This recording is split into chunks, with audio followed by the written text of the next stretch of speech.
mình trên ghế cặp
sạch bia của má.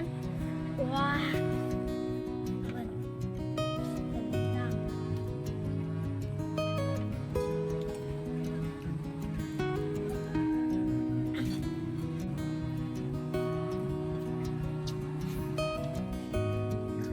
Từ Việt Nam cho giờ đi ạ. Thành tỏi đi ạ.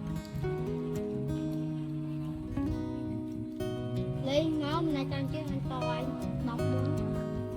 Đi, mình lại cho cái cua muối. Rồi má chú bên này má.